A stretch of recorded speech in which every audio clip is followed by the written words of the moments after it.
యేసు ప్రభువుతో జీవితం చాలా సంతృప్తికరంగా ఉంటుంది. దేవునికి స్తోత్రం. ఎందుకంటే దేవుని బిడ్డలమైన మన జీవితాల్లో మనం యేసు వైపు చూసేవారముగా ఉండాలి.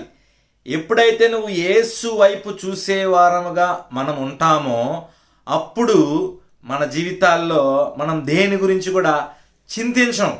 ఎందుకంటే మన చింత యావత్తు మోసేది యేసు ప్రభువే. మన చింత యావత్తు ఆయన మీద వేసేస్తాం కదా మనం.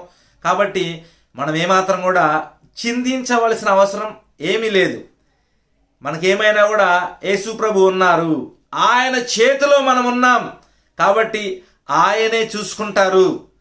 మనల్ని నడిపించేది ఆయన, మనల్ని రక్షించేది ఆయన, మనల్ని కాపాడేది ఆయన అనే విషయం మనం చాలా దృఢంగా నమ్ముతాం. ఎందుకంటే మొన్న చూసుకున్నట్లయితే ఘోరమైన విమాన ప్రమాదం జరిగింది కదా, 30 సెకండ్స్లో అన్నీ అయిపోయినాయి కదా.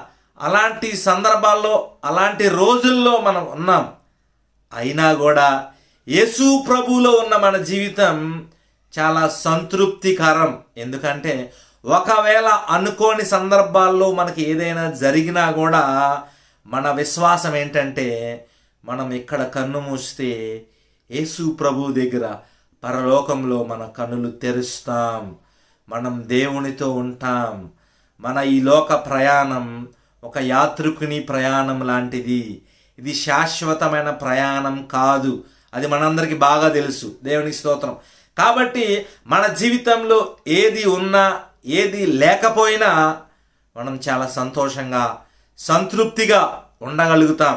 ఎందుకంటే ఈ లోకం శాశ్వతమైనది కాదు. ఈ లోకంలో మనం ఎన్ని సంపాదించుకున్నా, ఎన్ని డిగ్రీ సంపాదించుకున్నా, ఎన్ని కోట్లు సంపాదించుకున్నా, ఎన్ని పొలాలు సంపాదించుకున్నా, ఎంత ఆస్తులు కూడబెట్టుకున్నా, ఎంత బంగారం సంపాదించినా అవేవి మనతో కూడా రావు. దేవునికి స్తోత్రం అనే విషయం మనం బాగా దృఢంగా నమ్ముతాం. కాబట్టి మన జీవితంలో మనకి ఏమున్నా లేకపోయినా యేసయ్యతో మనం ఉన్నాం అనే విషయాన్ని మనం గుర్తిస్తాం. కాబట్టి మనం చాలా సంతోషంగా సంతృప్తికరంగా ఉండగలుగుతాం. దేవునికి స్తోత్రం. దేవుని నామానికి మహిమ కలుగును గాక. అంతేనంటారా? అవును కదా, మనం దేవుని బిడ్డలం కదా. మనం ఏమున్నా లేకపోయినా యేసయ్య ఉన్నారు, నన్ను నడిపిస్తారు ఆయన అనే విషయం మనం గుర్తిస్తాం కదా. కాబట్టి మనం యేసు వైపు చూస్తూ మన జీవితాన్ని, మన జీవిత ప్రయాణాన్ని మనం కొనసాగించాలి. అప్పుడు మనం సంతోషంగా సంతృప్తికరంగా ఉండగలుగుతాం. అంటే మన జీవితంలో ఏమి ఒడుదుడుకులు రావు, కష్ట నష్టాలు ఉండవు అని నేను చెప్పట్లేదండి. దేవునికి స్తోత్రం. ఈ భూమి మీద జీవించిన ప్రతి మనిషి జీవితంలో కష్ట నష్టాలు ఉంటాయి, ఒడిదుడుకులు ఉంటాయి. కానీ ఈ ఒడిదుడుకుల్లో నుంచి, కష్ట నష్టాల్లో నుంచి నిన్ను నడిపించి నిన్ను క్షేమముగా బయటకు తీసుకొచ్చే సర్వశక్తుడైన యేసుక్రీస్తు ప్రభువు మనందరికీ ఉన్నారనే ఒక గొప్ప విశ్వాసం మనందరికీ ఉంది. దేవునికి స్తోత్రం.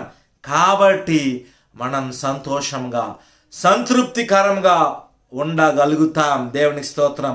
ఆ విధంగా దేవుని వైపు చూస్తూ సంతోషంగా సంతృప్తికరంగా మన జీవితాన్ని కొనసాగిద్దాం.